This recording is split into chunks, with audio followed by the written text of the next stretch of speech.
대한민국 정부가 70년 넘게 써온 단어 하나를 바꾸려 하고 있거든요. 바로 북한이라는 말이에요. 오늘 통일부가 후원한 학술회의에서 이 단어를 조선으로 바꾸자는 논의가 본격적으로 시작됐는데 생각보다 훨씬 큰 파장이 일고 있는 거예요. 지금 북한은 우리를 뭐라고 부르는지 아세요? 남조선이 아니라 대한민국이라고 불러요. 2023년 말 김정은이 남북은 적대적인 두 개의 별개 국가다라고 선언하면서부터거든요.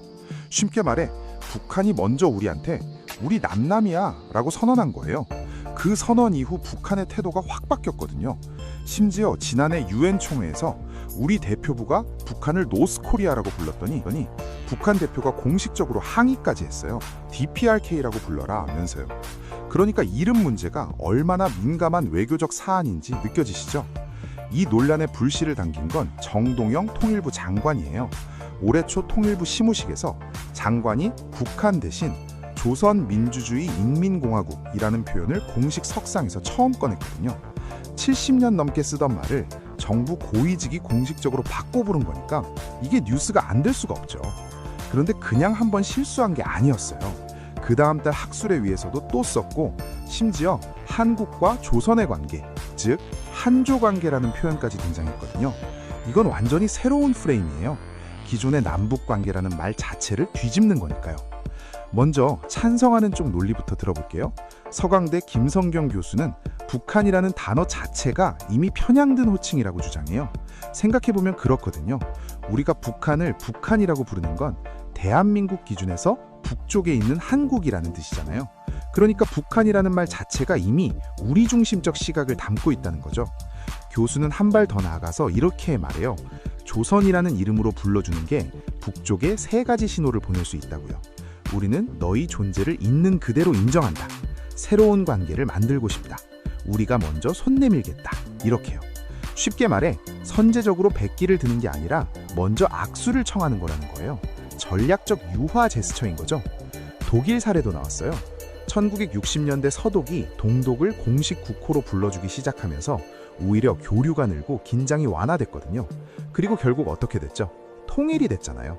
찬성 측은 이 선례를 들면서 이름을 인정해줬다고 통일이 멀어진 게 아니라 오히려 통일의 디딤돌이 됐다고 주장하는 거예요. 자, 이제 반대측 이야기 들어볼게요. 이쪽 논리도 만만치 않거든요. 핵심은 우리 헌법이에요. 헌법 3조에 대한민국 영토는 한반도 전체다라고 명시돼 있어요. 그러니까 법적으로는 북한 땅도 우리 땅이라는 거죠. 거기에 4조는 평화 통일을 지향한다고 되어 있고요. 그런데 북한을 별도의 국가 이름으로 부른다는 건 헌법이 상정한 틀 자체를 흔드는 거라는 거예요. 더 날카로운 지적도 있어요.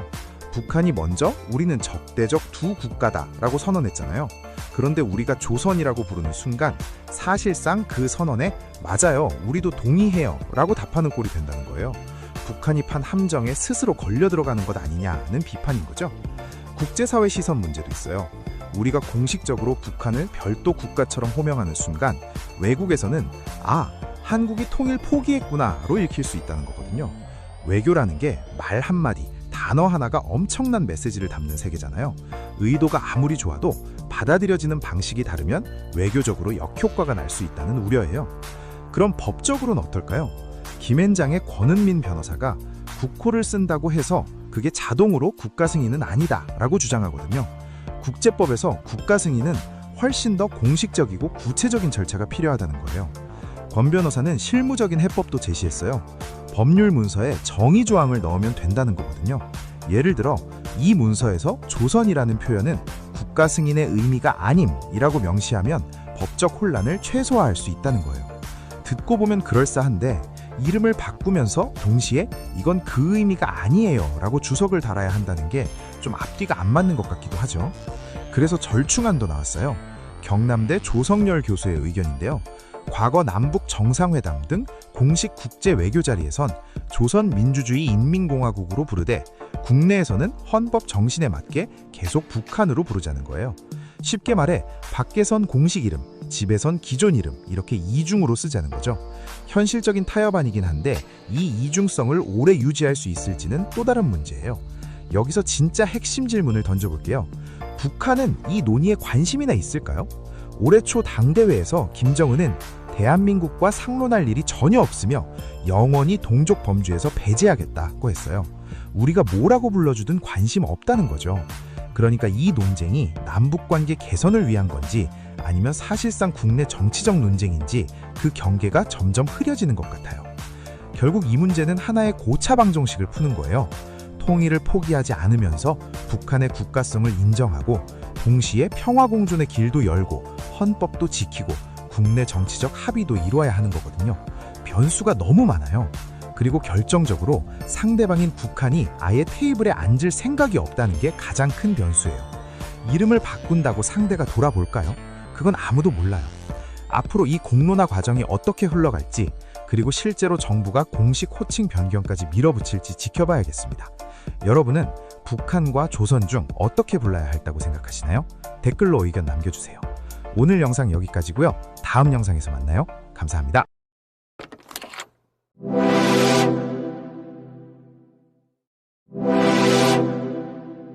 SNL 코리아에서 피부과 에피소드 하나가 화제가 되는데 거기서 아토피 환자가 피부과 문 앞에서 조의 진료 과목이 아닙니다 라는 말을 들어요.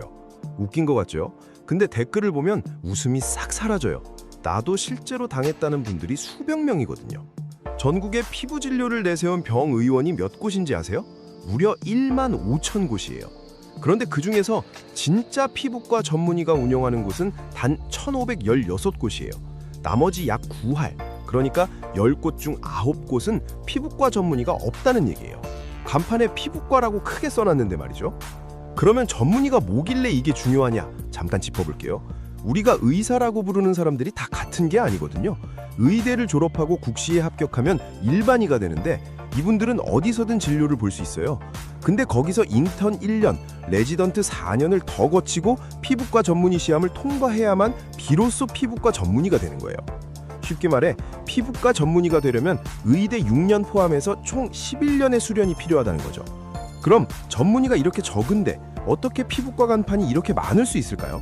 비밀은 바로 간판 읽는 법에 있어요. 현행 의료법에 따르면 피부과 전문의가 운영하는 곳은 555 피부과 의원이라고 써야 해요. 반면에 일반의가 운영하면서 피부 시술만 하는 곳은 555 의원 진료 과목 피부과 이렇게 써야 하거든요. 딱 보면 구분이 될 것 같죠? 근데 현실에선 진료 과목이라는 글자가 엄청 작게 써 있거나 아예 네온 사인을 꺼놔서 사실상 피부과라는 글자만 크게 보이게 해놓은 곳이 수두룩해요. 그러면 왜 이렇게 됐을까요? 단순히 의사들이 나쁜 걸까요? 저는 그렇게 보지 않아요. 한 달 임대료의 관리비, 인건비만 해도 2천만 원이 넘는데 건강보험 진료 수가가 너무 낮아서 피부 질환만 보면 임대료도 못 낸다는 거예요. 쉽게 말해 아토피 환자 진료를 열심히 할수록 적자가 난다는 구조라는 거예요. 반면에 보톡스 한 번, 레이저 한 번은 비급여라 비용을 의사가 마음대로 책정할 수 있거든요. 어느 쪽을 선택할지는 어떻게 보면 자명하죠. 이걸 뒷받침하는 데이터가 있어요. 2022년부터 지난해 8월까지 건강보험 급여 청구를 단 한 번도 안 한 피부과 의원이 52곳이나 돼요. 쉽게 말해 이 병원들은 수년간 아토피나 습진, 모좀 같은 진짜 피부 질환을 한 명도 본 적이 없다는 거예요. 레이저, 보톡스, 필러 같은 비급여 미용 시술만 해온 거죠. 간판엔 피부과라고 써 있으면서요. 여기서 더 황당한 게 있어요. 진료 과목에 피부과를 내걸고도 피부질환 환자를 내쫓아도 현행법상 진료 거부에 해당하지 않아요. 의료법상 해당 질환을 볼 장비와 의약품이 없으면 정당한 사유가 된다거든요. 그러니까 아토피 치료약이나 장비를 아예 들여놓지 않으면 합법적으로 아토피 환자를 내보낼 수 있는 거예요. 환자가 신고해도 처벌받지 않거나 솜방망이 처벌에 그치는 이유가 여기 있는 거예요. 이게 그냥 불편함의 문제가 아니에요. 실제로 생명에 위협이 된 사례가 있거든요. 얼굴에 띠 모양 물집이 생긴 한 40대 여성이 피부과를 찾아다녔는데 세 곳에서 모두 문전박대를 당했어요. 문제는 대상포진은 72시간 안에 약을 먹어야 하는 응급질환이라는 거예요. 그 골든타임을 허비하게 만들어버린 거죠. 더 기가 막힌 건 그 병원에서 미용 시술을 받으러 온 손님은 예약 없이도 바로 안내를 받더라는 거예요. 더 무서운 이야기도 있어요. 대한피부과회가 공개한 사례인데 피부암인 기저세포암이나 악성 흑색종을 단순한 점으로 오인하고 레이저 시술을 해버렸다가 나중에 병변이 악화된 후에야 상급병원으로 옮겨진 케이스가 있어요. 점 제거 시술을 한 다음에 조직 검사를 했더니 피부암이 나온 사례도 있고요. 전문의가 봤더라면 청문이 잡아낼 수 있었던 걸 비전문의가 11년치 수련 없이 보다가 놓친 거예요. 이에 대해 한 교수는 단호하게 말해요. 일반 진료가 가능한지 전문의가 있는 의원인지를 구분할 수 있는 소비자는 실제로 많지 않다는 거예요. 그러면서 환자를 가려받는 건 소비자 권리가 침해되는 사례라고 명확히 지적하죠. 소비자 입장에서 생각해보면 당연한 말이에요. 간판을 믿고 들어갔다가 쫓겨났는데 그게 불법도 아니라면 소비자는 도대체 어디서 보호받아야 하는 건지 황당하죠. 자, 이 문제가 얼마나 빠르게 커지고 있는지도 봐야 돼요. 지난해 1월부터 7월까지 새로 개설한 병의원이 421곳인데 이 중 피부과를 진료 과목으로 신고한 곳이 146곳이에요. 개원이 10명 중 3, 4명꼴로 미용시술 시장에 뛰어든 거예요. 내과, 가정학과 의사들도 미용시술 시장에 합류하면서 피부과 간판은 점점 더 불어나고 정작 피부질환을 볼 곳은 점점 더 줄어드는 역설이 가속화되고 있는 거죠. 그래서 대한피부과의사회가 들고 나온 해법이 있어요. 바로 개원면허제예요. 쉽게 말해 의대를 졸업했다고 바로 혼자 개원할 수 있게 하지 말고 최소 2, 3년은 수련을 받거나 다른 병원에서 경험을 쌓은 뒤에야 독립개원을 허용하자는 거예요. 이런 방식은 세계 기준으로 보면 오히려 당연한 건데 우리나라처럼 의대 졸업 직후 단독 개원이 가능한 나라는 세계적으로 드물다고 해요. 일각에선 이런 분석이 나와요. 미용의료 시장 경쟁이 치열해지면서 기존 피부과 전문의들의 수익성이 떨어지자 시장 진입 문턱을 높이려는 게 아니냐 하는 시각이죠. 쉽게 말해 우리 밥그릇에 숟가락 얹지 마라 라는 시각이죠. 이게 틀린 말은 아닐 수도 있어요.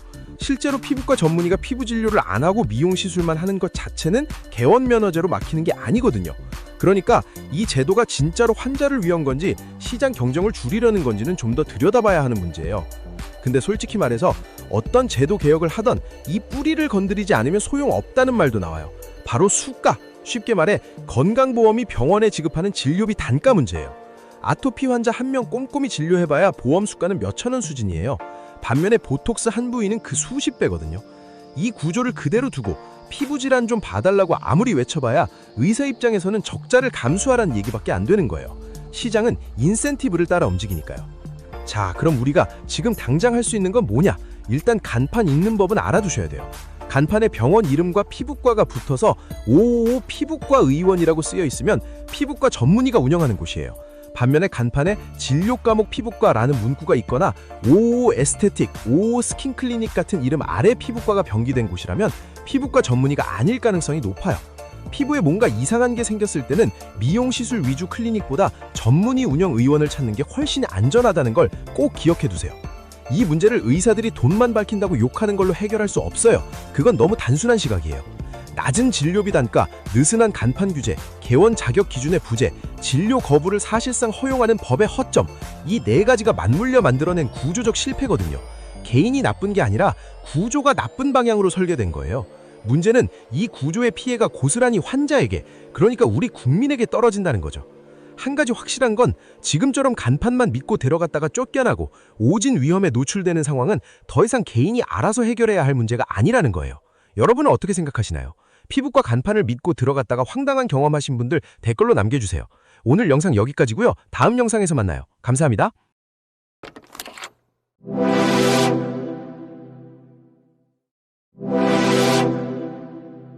미국 정부가 공식 SNS에 한국을 콕 집어서 이렇게 말했습니다. 전 세계 어느 나라도 이런 짓 안 한다. 한국만 빼고. 네, 미 무역 대표부 즉 USTR이 한국의 망 사용료 문제를 터무니없는 무역 장벽 중 하나로 공개 저격한 겁니다. 근데 가만히 뜯어보면 이게 좀 이상해요. 독일 법원은 올해 2월에 메타한테 도이치텔레콤에 3천만 유로 내라고 판결했고 EU는 빅테크 망 기여 의무화법을 추진 중입니다. 브라질, 인도, 베트남도 비슷한 제도를 만들고 있고요. 먼저 기본부터 짚고 가겠습니다. 우리가 집에서 유튜브를 볼 수 있는 건 누군가 엄청난 돈을 들여서 해저 케이블을 깔고 기지국을 세우고 통신망을 유지하기 때문입니다. 그 누군가가 바로 국내 통신사예요. 근데 이 망을 가장 많이 쓰는 게 누구냐? 2023년 기준으로 유튜브를 포함한 구글이 국내 트래픽의 무려 31%를, 넷플릭스가 7%를 차지합니다. 합치면 거의 40%예요. 그리고 지금은요, 스포츠 라이브 중계에 AI까지 확산되면서 통신업계는 이 두 회사가 국내 트래픽의 60%를 넘어설 것으로 보고 있습니다. 물론 트래픽은 폭발적으로 늘어나는데 통행료는 안 내고 있고요. 그럼 왜 지금까지 통행료를 안 냈냐? 거기에 망 중립성이라는 개념이 있습니다. 통신사는 모든 인터넷 트래픽을 차별 없이 동등하게 취급해야 한다. 왜 이런 개념이 나왔냐? 2000년도 초반엔 유튜브도 넷플릭스도 그냥 작은 스타트업이었어요. 반면에 통신사들은 특정 콘텐츠의 속도를 더 주거나 경쟁사 콘텐츠를 막아버리는 식의 인터넷을 조종할 수 있었죠. 망 중립성은 이 약자들을 통신사 횡포로부터 보호하는 방패막이었습니다. 지금은 어떻냐? 당시 보호받던 유튜브, 넷플릭스가 수십억 명의 유저를 거느리는 글로벌 공룡이 됐습니다. 전 세계에서 가장 많은 트래픽을 발생시키고 가장 많은 돈을 버는 기업들이에요. 반면 규제 대상이었던 통신사들은 그 사이에 어떻게 됐냐? 대규모 망 투자는 계속해야 하는데 수익 구조는 갈수록 어려워졌어요. 빅테크 CP들이 망을 엄청 쓰는데도 비용은 제대로 안 느니까요. 이 변화는 미국 법원에서도 공식적으로 인정됐습니다. 지난해 미국 제6연방항소법원이 망 중립성을 강요할 법적 근거가 없다고 판결했어요. 이 판결 이후 미국에서도 분위기가 바뀌고 있어요. 망 공정기여, 즉 페어쉐어라는 새로운 개념이 힘을 얻고 있는데요. 막대한 트래픽을 유발하는 빅테크도 망 유지 비용을 공평하게 나눠야 한다는 논리입니다. 그러니까 아이러니한 겁니다. 미국을 향해 망 사용료 요구는 이상하다고 외치는 미국 정부 안에서도 정작 빅테크의 비용 부담 문제는 뜨거운 논쟁거리예요. 자, 이제 사건의 발단으로 돌아옵니다. USTR이 X, 옛날 이름으로 트위터에 이런 글을 올렸습니다. 전 세계 어느 나라도 자국 ISP의 인터넷 트래픽을 이유로 네트워크 사용료를 부과하지 않는다. 한국만 제외하고. 그리고 이를 미국 수출업체들이 직면한 가장 터무니없는 무역 장벽 중 하나로 꼽은 거죠. 구글, 넷플릭스 입장에서는 이용자들이 이미 통신사에 인터넷 요금을 내고 있는데 우리한테 또 돈을 받는 건 이중가금이다라는 논리예요. 망 중립성 원칙에도 어긋난다고요. USTR의 한국만 예외 발언 팩트체크해보겠습니다. 독일부터 가겠습니다. 2021년 메타가 도이치텔레콤의 망 이용 대가 지급을 일방적으로 중단했어요. 도이치텔레콤이 소송을 걸었고 올해 2월 독일 법원은 메타가 약 3천만 유로 지급하라고 판결했습니다. 메타가 막대한 트래픽을 전송한 행위 자체가 유료 서비스를 이용한 것으로 인정된 거예요. EU도요. EU 집행부의원은 2024년 디지털 인프라 백서를 통해 구글, 넷플릭스 같은 대형 CP가 통신 인프라 투자에 직접 기여하게 하는 디지털 네트워크법 제정을 공식화했어요. 프랑스, 이탈리아, 스페인 정부는 적극 지지하고 있고요. 비유럽권도 마찬가지입니다. 브라질 국가통신화는 대형 CP의 망 사용료 제도를 제도화하고 있고 인도통신규정청도 관련 법을 마련 중이에요. 베트남도 전기통신법 개정으로 공정분담 규정을 예고했고요. 한국만 이상한 게 아닙니다. 오히려 망 사용료 없이 빅테크 편만 들겠다는 미국이 점점 예외가 되어가고 있는 상황이에요. 여기서 하나 더 중요한 포인트가 있습니다. USTR은 한국이 외국 기업을 차별한다고 하는데 실제로는 국내 컨텐츠 사업자들도 망 이용 비용을 부담하고 있어요. 정부도 이 점을 명확히 하고 있습니다. 과기정통부는 현재 국내 망 이용 대가는 정부 규제가 아니라 통신사와 CP 간의 자용계약 구조라고 강조합니다. 미국 기업을 차별할 별도 규제 자체가 없다는 거예요. 그럼 USTR은 왜 이렇게 강하게 나오는 걸까요? USTR의 진짜 타겟은 지금 있는 규제가 아닌 법입니다. USTR 보고서를 보면 이런 내용이 있어요.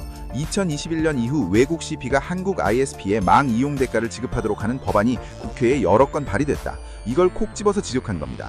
과기정통부 관계자도 미국 측은 현재 규제보다 국회에 발의된 법안이 통과될 가능성을 우려하는 것으로 보인다 했어요. 즉 법이 통과되기 전에 미리 겁을 주는 거예요. 여기에 AI가 등장하면서 판이 완전히 바뀌고 있어요. AI 때문에 트래픽은 기하급수적으로 늘어나는데 망 투자는 계속해야 하고 비용은 여전히 자기들만 부담하는 구조니까요. 더 이상 이 상태로는 못 버틴다는 게 업계의 공통의 인식입니다. 반대로 AI를 주도하는 구글, 메타, 넷플릭스 같은 빅테크들도 딜레마에 빠졌어요. 망이 받쳐줘야 AI 서비스가 돌아가거든요. 통신사와 싸우면서 동시에 통신사의 협력이 필요한 상황이 된 겁니다. 이 뺑뺑한 대립 속에서 최근 굉장히 흥미로운 사건이 있었습니다. 넷플릭스가 국내 통신사들에게 이런 연락을 했어요. 대형 라이브 이벤트를 기획 중인데 네트워크 망을 확충해달라. 논의가 지지부진하다가 2월 1일 그 공연의 주인공이 BTS라는 게 공개됐어요. 그 순간 상황이 달라졌습니다. 통신사들의 망 투자에 급물살이 탔어요. 그리고 실제로 이 BTS 공연 이후 넷플릭스의 태도가 달라졌다고 합니다. 최근 KT와 넷플릭스가 수차례 접촉하며 망 사용 대가를 논의 중이라는 이야기가 나오고 있어요. 넷플릭스가 갑자기 왜 협상 테이블에 나온 걸까요? 여기서 넷플릭스의 전략 변화를 봐야 합니다. 과거 넷플릭스의 핵심은 VOD, 즉 조문형 비디오였죠.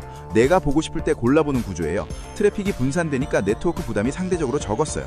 근데 지금 넷플릭스는 라이브 중계로 방향을 틀고 있습니다. 라이브는 VOD랑 달리 대규모 동시 접속자가 한꺼번에 몰립니다. 네트워크가 버텨주지 않으면 방송 자체가 끊기고 이게 OTT의 신뢰도에 치명타가 돼요. 라이브를 강화하면 강화할수록 통신사와의 협력이 필수가 되는 구조예요. 그러면 KT와 넷플릭스가 무슨 얘기를 나누고 있냐? 단순히 얼마 내라는 식의 현금성 망사용료 협상은 아닐 것 같다는 게 업계 관측입니다. 요금제나 결합상품에서 제휴 조건을 조정하고 각자 몫을 재분배하는 방향이 될 것으로 보인다는 거예요. 예를 들면 통신사 요금제에 넷플릭스를 묶어서 팔되 그 수익 구조를 다시 협상하는 방식이 될 수 있습니다. 현금이 오고 가는 게 아니라 서로 주고받는 걸 조정하는 구조죠. 이 협상이 타결되면 단순히 KT 넷플릭스 문제가 아니라 다른 통신사 빅테크 관계에도 기준점이 될 수 있습니다. 일종의 업계 표준 계약이 만들어지는 셈이거든요. 그럼 이 싸움의 본질은 뭘까요? 디지털 시대의 인터넷 인프라 비용을 누가 부담하느냐의 문제입니다. 그리고 그 안에 미국과 나머지 세계의 이해관계가 충돌하고 있어요. 미국은 자국 빅테크 기업들이 전 세계 통신망을 공짜로 쓸수록 미국 기업의 이익이 극대화됩니다. 그러니 미국 정부 입장에선 망 사용료는 당연히 무역 장벽이죠. 반면 한국, 유럽, 브라질, 인도 입장에선 자국 통신사들이 막대한 투자를 하는데 수익은 미국 기업이 다 가져가는 구조예요. 망 사용료는 단순한 요금제 문제가 아니라 글로벌 디지털 경제에서 부가가치를 어떻게 배분하느냐의 문제입니다.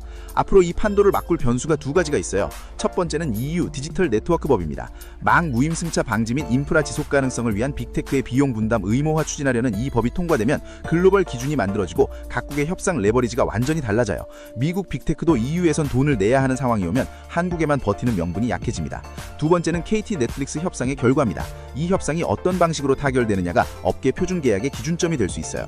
이건 단기간에 끝날 싸움이 아니고 앞으로 몇 년간 계속 지켜봐야 할 이슈입니다. 여러분은 어떻게 생각하시나요? 넷플릭스와 구글 같은 빅테크가 망 사용료를 내야 한다고 보시나요? 아니면 이용자가 이미 통신비를 내고 있으니 이중가금이라는 빅테크 논리가 맞다고 보시나요? 댓글로 의견 남겨주시고 오늘 영상이 도움됐다면 구독과 좋아요 부탁드립니다.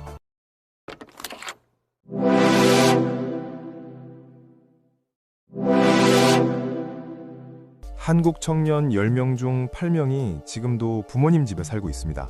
OECD 36개국 중 1위예요. OECD가 2026년 한국 가입 30주년을 기하면서 보고서를 하나 내는데 거기 써있는 내용이 생각보다 훨씬 직접적이고 날카롭습니다. 단순히 한국 경제 성장했네 수준이 아니라 삶의 질을, 불평등, 지속 가능성을 전방위로 점검한 보고서예요. 쉽게 말해 한국 30년 동안 잘 살게 됐냐? 근데 모두가 잘 살게 됐냐를 따져본 거거든요. 그리고 결론부터 말하면 경제 성장은 맞는데 그 혜택이 고르게 퍼지지 않았다는 거예요. 특히 청년한테요. 그럼 왜 청년이 문제냐? 한국 청년들은 세계 최고 수준의 교육을 받고 있어요. 이건 진짜예요. 근데 그 다음이 막혀 있어요. 좋은 일자리, 그러니까 안정적이고 급여도 괜찮은 일자리들이 대기업이랑 공공기관 소수에 집중돼 있는 거거든요. 그리고 거기 들어가려면 사실상 SKY나 상위권 대학 졸업장이 관문처럼 작동해요. 거기서 한번 튕기면 선택지가 확 줄어드는 구조예요. 이게 단순히 공부를 열심히 해라로 해결되는 문제가 아닌 거예요. 숫자로 보면 더 충격적이에요. 대졸 여성 25에서 34세 중 21%가 취업도 아니고 구직도 아닌 상태예요. OECD 최고 수준이에요. 남성도 최상위권이고요. 이게 무슨 뜻이냐? 대학까지 나왔는데 일도 안 하고 일자리를 찾지도 않는 사람이 5명 중 1명꼴이라는 거예요. 이상하지 않아요? 교육 수준은 세계 최상인데 막상 졸업하고 나면 그 교육이 노동시장에서 안 먹히는 거예요. 이걸 OECD는 기술 미스매치라고 불러요. 쉽게 말해 학교에서 가르치는 것과 회사가 원하는 것이 따라 논다는 거죠. 그래서 어떻게 되냐? 일자리를 못 잡으면 독립을 못 해요. 독립을 못하면 부모 집에 계속 있어야 해요. 그 비율이 실제로 81%나 된대요. 한 20대 청년은 한 번쯤 독립하고 싶다는 생각도 했지만 월세나 생활비를 고려하면 부모님과 함께 살 수밖에 없는 게 현실이라고 했어요. 이게 의지의 문제가 아니라 구조의 문제라는 거잖아요. 근데 여기서 끝이 아니에요. 바로 주거비예요. 서울 전용 33제곱미터 이하 원룸 평균 월세 지금 얼마인지 아세요? 보증금 1,000만 원에 월 71만 원이에요. 지난달 대비 또 5.2% 올랐어요. 그러니까 보증금 1,000만 원을 어떻게든 마련해도 매달 71만 원씩 반값으로 나가는 거거든요. 2030 세대 중 40%가 가장 부담스러운 지출로 주거비를 꼽은 게 전혀 이상하지 않아요. 독립을 하고 싶어도 수지가 안 나는 거예요. 그리고 팬데믹 이후 2030 세대의 부채가 소득보다 훨씬 빠르게 늘고 있어요. OECD 보고서도 이걸 따로 짚어요. 소득은 제자리인데 빚은 쌓이고 집은 못 나가고 좋은 일자리는 안 접히는 상황이 반복되면 어떻게 될 것 같아요? 사람들이 그냥 포기해버려요. 취업도, 연애도, 독립도 전부 다요. 그리고 그게 단순한 포기로 끝나지 않는다는 게 문제예요. 2024년 기준 19세 34세 청년 중 5.2%가 극단적 사회 고립 상태예요. 아프거나 임신한 것도 아닌데 말 그대로 집 밖을 나가지 않는 거예요. 2022년 대비 2배 이상 증가했어요. 이 중 32.8%가 이후로 취업이 너무 어려워서라고 답했어요. 취업을 못해서 집에 있다 보니 이제 취업 자체가 더 어려워지는 악순환인 거예요. 그리고 이 고립이 정신건강으로 직결돼요. 고립된 청년은 그렇지 않은 또래보다 우울증 가능성이 2배, 자살 충동은 3배 이상이에요. 한국은 이미 OECD 국가 중에 자살률 1위 국가예요. 그런데 더 무서운 건 10대 14세 청소년 자살률이 2000년부터 2024년 사이에 무려 4배가 됐다는 거예요. 전 세계가 청소년 자살률이 줄어드는 추세인데 한국만 역행하고 있어요. 자, 여기까지 들으면 진짜 막막하잖아요. 구조가 문제라는데 구조를 내가 바꿀 수가 없으니까요. 근데 딱 이 시점에 흥미로운 사람이 서울에 나타났어요. 엔비디아 CEO 젠슨 황, 다들 아시죠? 그 젠슨 황의 딸 메디슨 황이 서울대에서 특강을 했거든요. 지금 엔비디아에서 로보틱스 마케팅 수석 이사를 맡고 있는 35살이에요. 근데 이 사람 커리어가 진짜 이상해요. 메디슨 황은 대학에서 전기공학을 갈 거였어요. 아버지처럼요. 근데 젠슨 황이 딸한테 이렇게 말했대요. 네가 진짜 열정을 느끼는 요리를 해봐. 그래서 이미 써놓은 대학 지원서를 다 폐기하고 미국의 유명 요리 학교 CIA에 진학했어요. 졸업 후엔 여러 나라에서 요리하고 와인 양조 일을 했고 그 다음엔 루이비통 모앤해시, 그러니까 LVMH에서 4년 마케팅을 했어요. 그리고 2020년 팬데믹 때 엔비디아에 입사해서 지금은 AI 로보틱스를 담당하고 있어요. 요리, 와인, 명품, 마케팅, AI 전혀 연결이 안 되는 것 같죠? 근데 메디슨 황은 이게 다 연결된다고 해요. 요리, 와인, 명품 마케팅, 로보틱스 사이에는 공통된 원칙이 있다. 무언가를 만들어내는 장인정신, 집요할 정도의 세심함, 스스로를 재창조할 수 있는 열망. 사실 알고 보면 별거 없거든요. 어떤 분야든 결국 무언가를 만들고 세심하게 다루고 변화에 적응하는 능력이 핵심이라는 거예요. 그게 요리든 AI든 본질은 같다는 거죠. 여기서 메디슨 황이 한 말 중에 진짜 꽂히는 게 있어요. 비선형적 커리어를 두려워하지 마세요. 세상엔 낭비되는 경험은 없습니다. 비선형적 커리어, 쉽게 말해 직선이 아닌 구불구불한 커리어 경로예요. 우리가 보통 생각하는 좋은 대학, 대기업, 승진이 직선이라면 메디슨처럼 요리, 와인, 명품, AI는 완전히 구불구불한 경로잖아요. 근데 그녀는 그 구불구불함이 오히려 경쟁력이 됐다고 말하는 거예요. 그럼 AI 시대엔 뭘 해야 하냐? 메디슨 황은 과업과 목적을 분리하라고 했어요. 소프트웨어 엔지니어를 예로 들면 코드를 짜는 건 과업이고 새로운 제품을 만들고 문제를 해결하는 게 목적이에요. AI가 코드 짜는 걸 대신할 수 있어도 어떤 문제를 왜 해결해야 하는지를 정의하는 건 인간의 몫이라는 거예요. 그러니까 AI를 두려워하지 말고 AI라는 로켓에 올라타야 한다는 거죠. 그게 자신의 과업을 AI한테 맡기고 목적에 집중하는 거예요. 이게 청년 문제랑 어떻게 연결되냐고요? 지금 한국 청년들이 막혀있는 이유 중 하나가 정해진 경로에서 튕겨나오는 거잖아요. 스카이 못 갔거나 대기업 못 들어갔거나. 근데 메디슨 황이 증명하는 건 그 정해진 경로만이 답이 아니라는 거예요. 본인이 하고 싶은 것, 잘하는 것, 그리고 그게 어떤 목적으로 연결되는지를 아는 사람이 결국 살아남는다는 거죠. 물론 이게 그냥 열정 갖고 살면 돼요라는 헛소리와는 달라요. 메디슨 황은 그 과정에서 계속 새로운 기술을 쌓고 도전했거든요. 자, 이걸 다 연결해보면 교육은 세계 최고인데 일자리는 소수에 집중돼 있고 집값은 올라가고 빚은 늘고 고립은 심화되고 자살률은 세계 1위예요. 이 구조는 분명 바뀌어야 해요. 근데 그게 내일 당장 바뀌진 않잖아요. 그래서 메디슨 황의 말이 지금 이 시점에 의미 있는 거예요. 구조가 바뀌길 기다리는 동안 내 목적을 선명하게 해두는 게 지금 당장 내가 할 수 있는 일이라는 거예요. 지금 부모님 집에 있다면 그게 준비의 시간이 될 수도 있거든요. 저축하면서 내 목적을 찾으면서요. 여러분은 어떻게 생각하시나요? 지금 이 구조 안에서 어떻게 살아가고 계신지 댓글로 얘기 나눠봐요.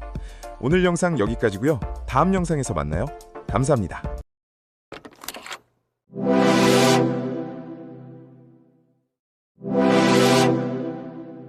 AI가 살인범을 미리 알고 있었습니다. 8개월 전에요. 그리고 아무 말도 하지 않았어요. 지난 2월 캐나다 브리티시 컬럼비아주에서 벌어진 총기 참사, 8명이 목숨을 잃었습니다. 가해자는 18세 청년이었는데요. 알고 보니 오픈 AI의 내부 시스템이 무려 8개월 전에 이 사람을 위험군으로 분류해두고 있었던 거예요. 작년 6월이에요. 오픈 AI 내부 시스템이 챗GPT의 한 계정을 이상하게 봤습니다. 대화 내용을 분석했더니 폭력적 활동을 벌일 가능성이 크다고 판단한 거죠.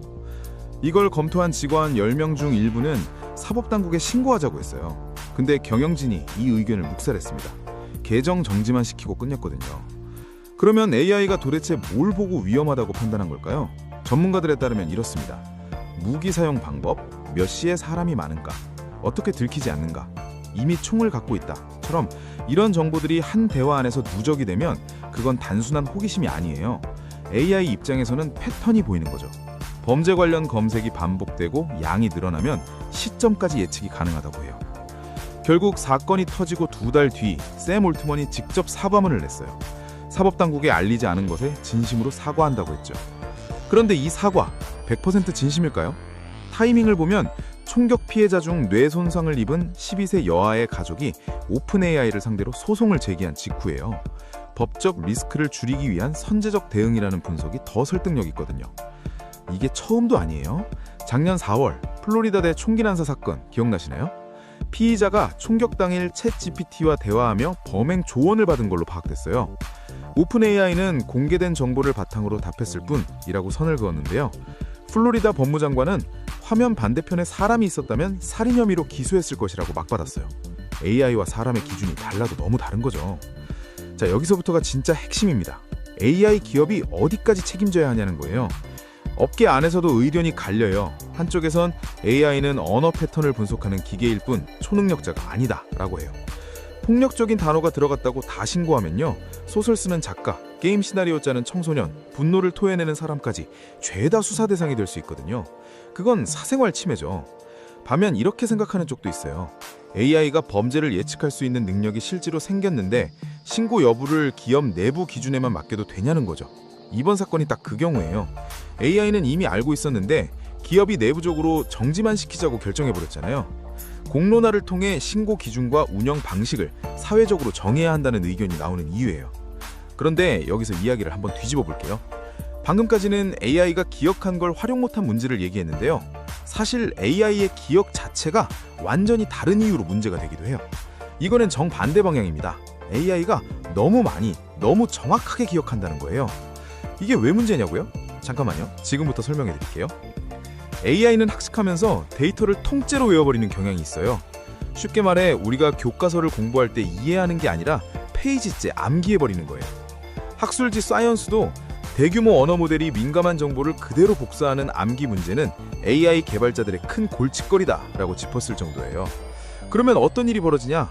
기업 직원이 AI에게 내부 문서 요약을 시켰다가 나중에 외부 사용자한테 기밀이 그대로 노출되는 거예요. 실제로 이 문제가 법정까지 갔어요. 뉴욕타임즈가 오픈 AI를 상대로 저작권 침해 소송을 제기했는데요. 챗GPT가 자사 기사를 그대로 외워서 복제에 출력했다는 거죠. 기가 막히죠. 수십 년간 기자들이 쌓아온 기사가 AI 입장에선 그냥 외울 데이터 중 하나였던 거예요. 비슷한 소송이 줄줄이 이어질 가능성이 높아요. 그래서 지금 AI 업계에서 뜨고 있는 기술이 언러닝이에요. 쉽게 말해 AI한테 이건 잊어 라고 시키는 거예요. 근데 생각보다 엄청 어려운 기술이에요. AI가 무언가를 학습했다는 게 사람의 기억처럼 특정 서랍에 저장되는 게 아니거든요. 수십억 개의 파라미터, 그러니까 연결 가중치 전체에 흩뿌려져 있는 거라서 어디서 어떻게 지워야 할지 알기가 굉장히 어려운 거죠. 그런데 4월 말 브라질 리우데자네이루에서 열린 세계 최고 권위 AI 학회에서 중요한 도구가 공개됐어요. 이름이 허블인데요. 우주망원경 허블처럼 AI 내부를 들여다보는 도구인데 AI가 특정 데이터를 언제 어떻게 학습했을 때 더 강하게 기억하는지, 반대로 기억이 희미해지는지 안식할 수 있어요. 허블이 중요한 이유가 크게 두 가지예요. 첫째, 기업 입장에서 우리 AI가 기밀을 기억하고 있는지 확인할 수 있어요. 둘째, 언러닝 이후에 해당 정보가 실제로 제거됐는지를 검증하는 수단이 돼요. 빅테크들이 이 기술에 군침을 흘리는 이유가 있어요. 지금 AI 인프라에 수천만 달러를 쏟아붓고 있는데 정작 기업 고객들이 기밀 유출이 무섭다는 이유로 도입을 망설이고 있거든요. 기밀 유출 리스크만 제거하면요, 기업용 AI 시장이 폭발적으로 열려요. 전문가들이 언러닝 기술을 황금알 낳는 거위라고 부르는 게 괜한 말이 아닌 거죠. 허블의 활약은 여기서 그치지 않아요. 뉴욕타임즈 소송 같은 저작권 분쟁에도 영향을 줄 수 있어요. 기존에는 AI가 특정 기사를 외웠는지 증명하려면 수천만 건의 대화 기록을 다 뒤져야 했거든요. 근데 허블 같은 도구가 있으면 AI가 데이터를 어떻게 기억하고 있는지 기술적으로 빠르게 입증할 수 있어요. 법정에서 증거 개임의 판도가 바뀔 수 있는 거예요. 자, 이제 두 이야기를 같이 놓고 보면 뭔가 아이러니한 그림이 나와요. AI는 잊어야 할 기업 기밀은 정확하게 기억하고 있었고, 기억해서 활용해야 했던 위험 신호는 사실상 묻어뒀어요. 기억력이 없어서가 아니에요. 무엇을 기억하고 무엇을 잊고 무엇을 행동으로 옮길지에 대한 기준이 없었던 거예요. 기술의 문제가 아니라 설계의 문제, 더 나아가 책임의 문제인 거죠. 피지컬 AI, 즉 로봇처럼 현실 세계에서 작동하는 AI가 등장하면 기억의 양이 폭발적으로 늘어나거든요. 그때는 지금보다 훨씬 더 정교하게 무엇을 남기고 무엇을 지울지를 설계해야 돼요. 지금 우리가 겪고 있는 기밀 유출 문제, 범죄 예측 문제는 사실 그 거대한 질문의 시작일 뿐이에요. 그나마 희망적인 신호는 있어요. 허블 같은 도구의 등장이 AI를 보다 통제 가능한 시스템으로 만들 가능성을 열었다는 거예요. 지금까지는 AI가 우리가 뭘 집어넣으면 뭔가 나오는 블랙박스였는데 이제 그 안을 들여다볼 수 있게 됐으니까요. 완벽하진 않지만 방향은 맞아가고 있어요. 문제는 기술이 아니라 그 기술을 활용하는 인간의 의지와 제도가 따라가느냐는 거죠. 정리하면 이렇습니다. AI의 기억 문제는 기술 문제가 아니에요. 누가 어떤 기준으로 어떤 목적을 위해 AI의 기억을 설계하느냐의 문제예요. 기업은 기밀을 지우고 싶어 했고 피해자 가족은 신고를 바랬고 직원들도 당국에 알려야 한다고 했지만 경영진은 달랐어요. 같은 기억을 두고도 이해관계가 다 달랐던 거예요. AI가 무엇을 기억하고 있는지는 결국 우리 사회가 AI에게 요구하는 것의 반영이에요. 앞으로 AI를 둘러싼 기술 경쟁과 법적 공방, 사회적 논쟁은 더 빠르게 달아오를 거예요. 여러분은 어떻게 생각하시나요? 댓글로 의견 남겨주세요. 오늘 영상 여기까지고요. 다음 영상에서 만나요. 감사합니다.